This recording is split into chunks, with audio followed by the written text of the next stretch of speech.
And we're live. Well, welcome back to the Bell's Club podcast. I'm your host, David Bell. And on today's episode, we'll be taking a look at round 11 of the 2025 Formula One World Championship, with this week's Grand Prix being held at the Red Bull Ring in Austria. So, let's get ready for those 5 green lights, and we'll be underway. So, we're going to start this week's episode off by having a look at FP1 and FP2. So, at the start of the first practice session, or FP1, we saw a few new faces in the cockpit this week. So down at Ferrari, we saw in place of Charles Leclerc for the first session was Dino Beganovic. Then over at McLaren, in place of Norris, we saw Alex Dunn. So it's really good to see some new young talent get time in the car, with hopefully one day they're going to get a wee call to make a move to Formula One. If not, at least it's a good opportunity for them to kind of show their skills, even for if they don't unfortunately get the actual driver's seat. Even the reserve driver position is a beautiful opportunity for some young drivers. So to start the session off, it didn't really go Ferrari's way, or not how they planned, as both cars actually ended up needing work done to them, with Hamilton's car having a suspected gearbox issue and Leclerc's car needing its floor removed to fix something more deeper inside the car. Now, they did also bring some upgrades for this weekend. I think mainly around kind of the rear or front wings. But they didn't give much data on if those upgrades actually made an effect to the car, like during at least the first practice session, because their car suffered from those previous issues. So I think it's just the Ferrari curse kind of strikes again. Then at the end of the first practice session, we did see our top 3 fastest drivers being Russell in P1, Verstappen in P2, and Piastri in P3. Then within the first 2-ish minutes of the second practice session, Lawson, down at Racing Bulls, was complaining that his car was steering to the right. And even from the kind of onboard cameras, kind of the camera that's over the driver's head, gives us a look down into the cockpit. Anytime he actually lifts his hand off the wheels or takes his hand off the wheel, you can see his car kind of drift to the right. Then we did find out later on that a component in this rear suspension was actually broken. So more than likely that's what caused the actual issue itself. Then unfortunately for the Friday itself, realistically, those were the only issues that appeared for the drivers over the whole Friday, or over the 2 practice sessions. But it was just the usual kind of what the teams were testing out, run plans, team strategies. But then at the end of the second practice session, our top 3 fastest drivers were Norris in P1, Piastri in P2, then Verstappen in P3. Now we're going to take a look at Saturday for FP3 and qualifying. So there's been a lot of kind of cryptic chat around Mercedes and the 2 Mercedes seats, with both Russell and Kimi Antonelli being out of contract at the end of the season. Now, there's been a lot of kind of hints or kind of wee tidbits of information that Toto is very, very interested in signing Verstappen. But from what George was actually saying during one of his interviews, I think it was like kind of the build-up to the weekend, it wasn't actually like during one of the like post-session interviews, that George himself didn't really seem that concerned about what could happen to him during the team or within the team, because he's obviously outperforming his rookie teammate. But the question lies with Toto himself. Would he want to lose another young talent like Kimi, or would he want to risk losing a more seasoned driver in terms of dropping Russell?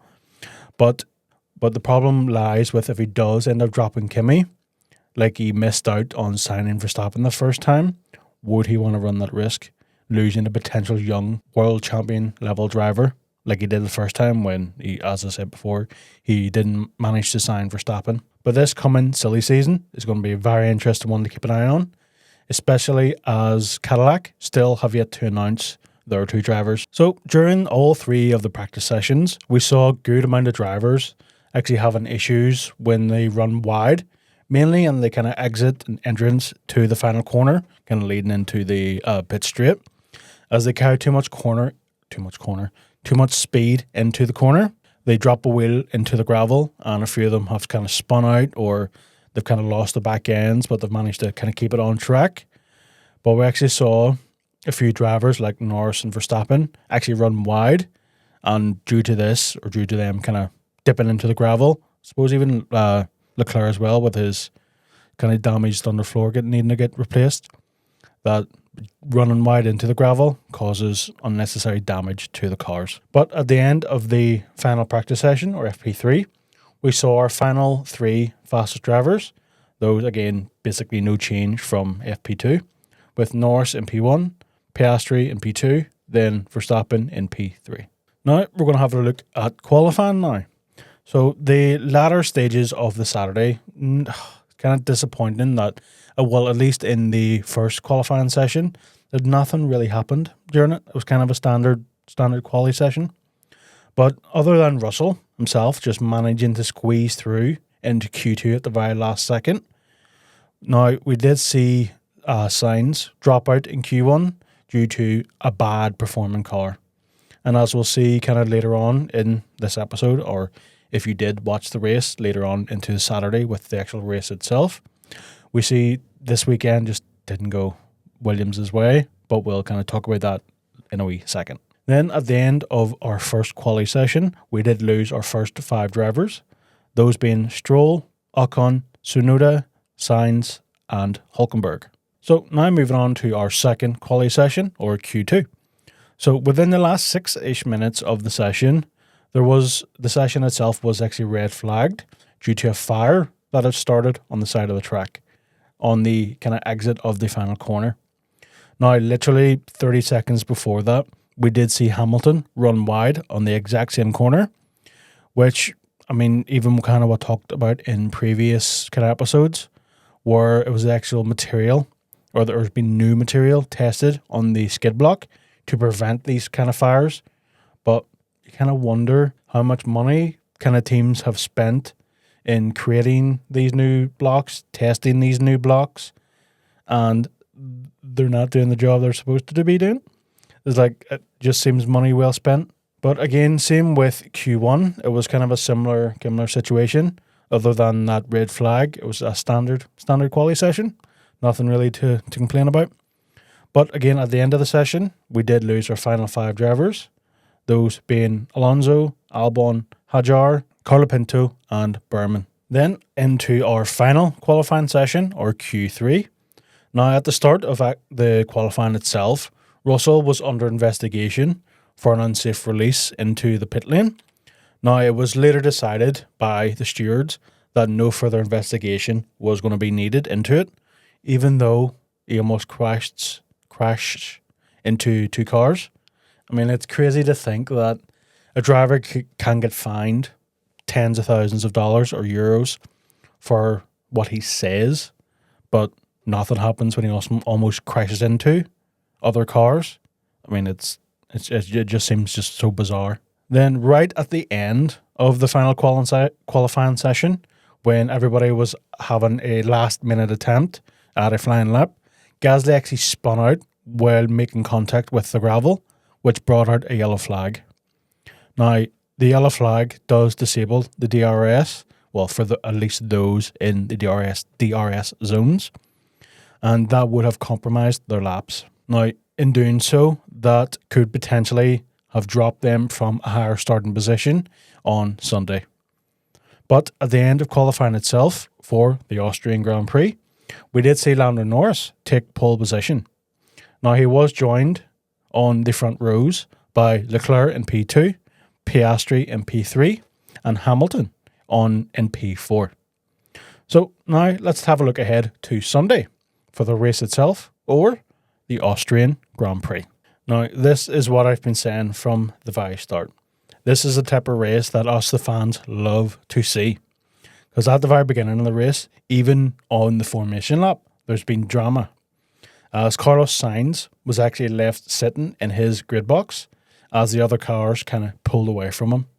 And even over the radio, we were hearing him saying that his car was stuck in first gear and there was something actually stopping him from moving off. But he actually finally did get to move off and managed to catch up with the pack. But because he was kind of stuck or basically parked up in the pit lane, or in the pit lane, on the grid. There was actually, because of this, the start of the race was actually aborted, which kicked in a 10-second cooldown period. Now, after this cooldown period, because of the issues Sainz kind of suffered, or he had to deal with, he actually had to start from the pit lane. Then while Sainz was actually in the pit lane, kind of waiting at the actual pit exit, we actually saw from the cameras his rear brakes burst into flames. But luckily, the Williams mechanics managed to actually get the fire under control and actually put the fire out kind of quickly. But in terms of Carlos, it was all in vain, as his race engineer had to tell him on the radio to jump out of the car, as they were going to retire it from the race. Now, the reason for the retire, it's actually kind of quite obvious that it was a rear brake failure, or rear brake issue.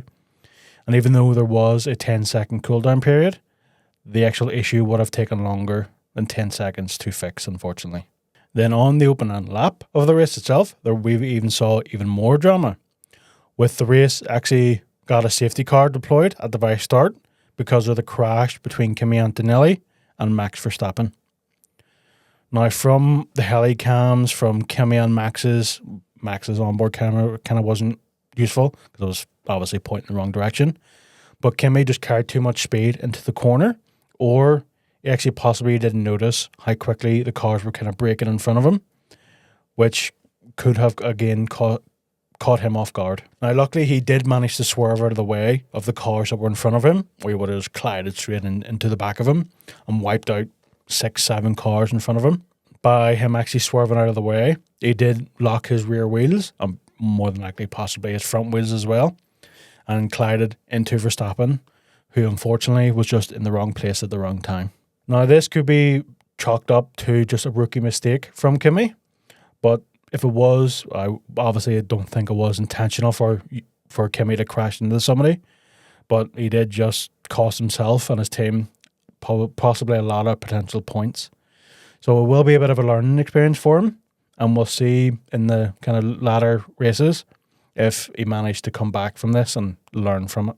Then on lap 17 of 70, Albon himself again was told to come into the pits with a problem on his car. And we later saw on the broadcast cameras that the mechanics were wheeling his car back into the Williams garage. And we all know and then that's never a good sign in the middle of a race. And then, of course, Albon's car had to be, again, retired from the race.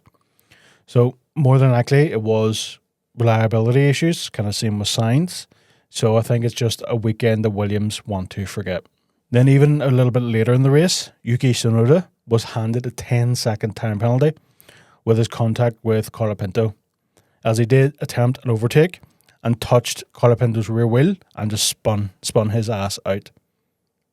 Now, with that 10-second penalty, to be fair, it didn't really make a difference in Yuki's kind of race because he was basically at the back of the pack anyway.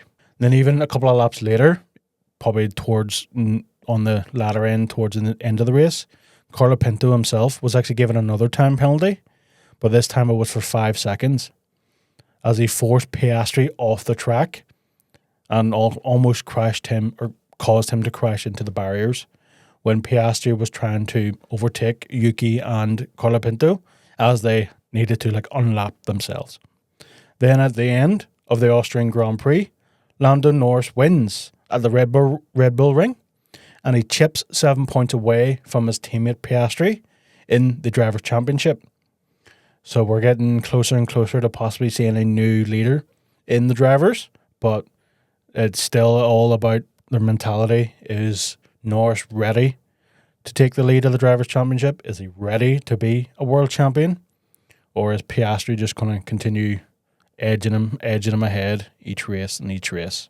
But Lando himself was followed up on the podium by, surprise, surprise, Piastri in P2, then Leclerc in P3. And that will do us for this week's episode of the Bell's Club Podcast. And I want to thank you all for listening to this week's episode. And if you feel like you've enjoyed, please feel free to follow us here on wherever you get your podcasts. And I look forward to talking to you all next week for the British Grand Prix that's held at the legendary Silverstone circuit. Goodbye, everybody.